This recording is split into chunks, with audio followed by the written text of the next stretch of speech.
Basically, I've always been a Queen fan, of course, and that's, yeah, a good reason why to do a Queen 2 tribute album.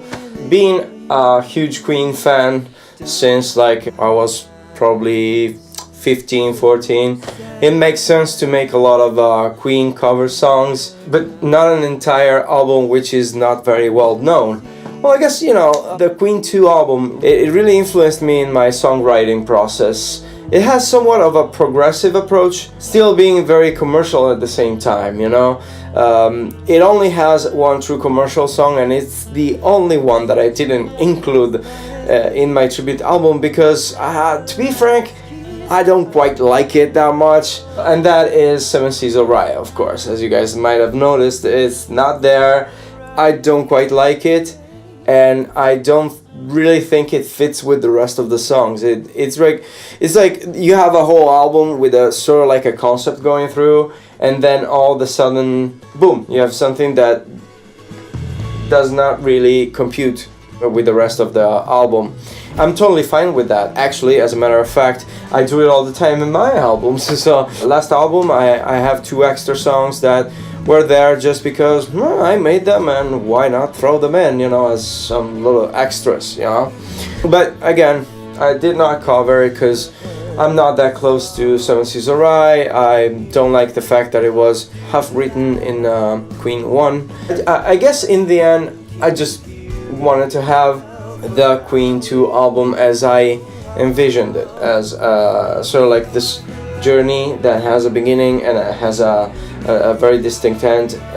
The end is choral, it's pompous, it makes sense with the rest of the album. It's really satisfactory for me. So yeah, that's basically it. The other very peculiar thing, I'm sure most of you noticed, and most of you are going to say, Walter, what the hell did you do? It's the ending of the March of the Black Queen and the beginning of Funny How Love Is. In the first case it's missing. In the second case you have an extra piece of the song before Funny How Love Is actually begins. Well, that's basically because I just always listened to the tape and I never actually had the CD.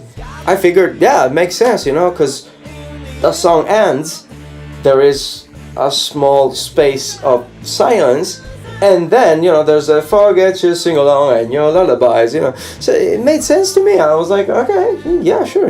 I did not even question it. And besides the fact that, forget your sing-alongs and your lullabies then leads straight into Finding How Love Is.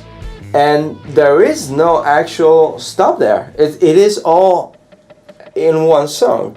So that's just how it happened. It just so happened that I had that version and I never knew that it wasn't the wrong one, and so I covered it that way.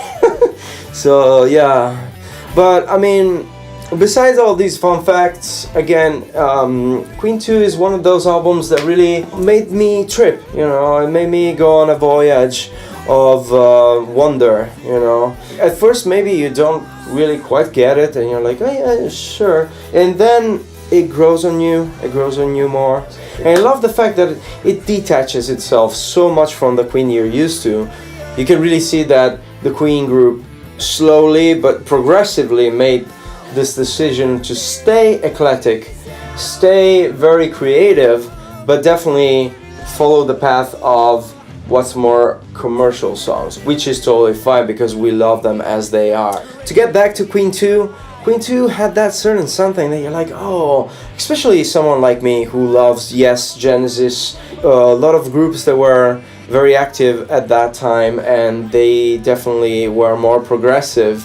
This album is, to me, a great endeavor from their part. So it was very interesting for me to explore each of these songs closely, because this is a great opportunity not only to just show you guys something that I like and I reperform it and everything, but really take the time to listen to a song and you're like, oh, I see what they did there and why they chose to make this core. I'm sorry you guys, I don't know how to pronunciate chorus, choir, or whatever. I think it's choir. Okay, whatever, just bear with me, I'm Italian, so Italiano, spaghetti, pizza, atamarrio. So it was a phenomenal opportunity for me to explore these songs and understand them better. Not only just, you know, merely reproducing them. Actually, most of the times I like to change stuff around, you know, just spice it up a little bit. It's just in my DNA. I never reproduce a thing exactly like the original, because first off, it's impossible. Then I think it's kind of stupid, you know. I'm sorry, I don't want to offend anybody, but I think it's kind of lame to just, you know, that's the song, my version is just like the song. Some of you have commented, oh man, this is great, just like the original. Thank you. I'm totally grateful for your comment.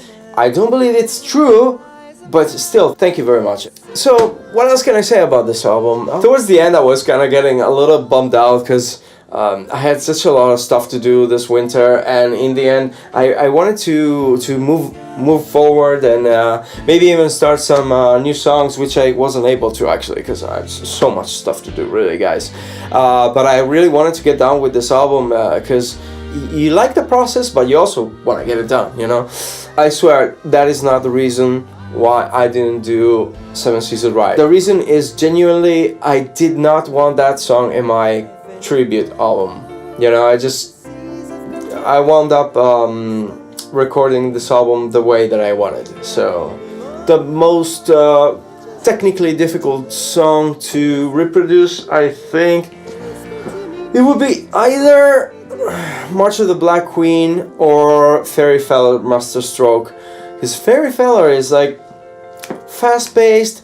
It's got a lot of you know, the keys and everything. The chorus, they are very challenging. Well, all chorus in this album, especially when I have to do Roger Taylor's acutes, which are way out there. Can I get them right? But I can feel that, you know, you need Roger Taylor to come in and do that for me because it's so amazingly difficult, you know.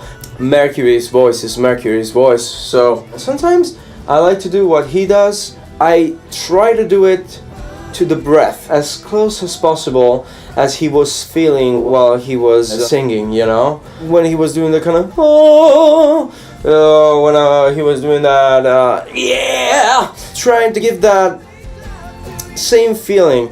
But many times I just like to interpret and do it my own way. I cannot describe my own way because I think every artist cannot explain their own way. You know, they just sort of do it.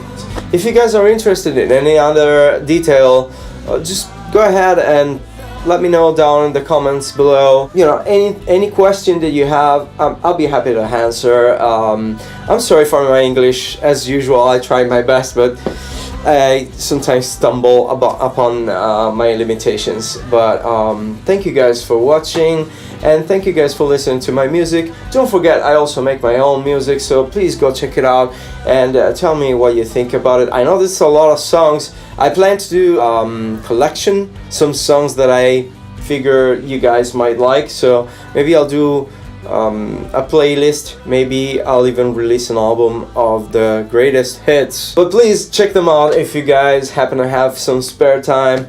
They're just songs, so you can play them in the background. Just let me know what you guys think about them, and thank you again for watching.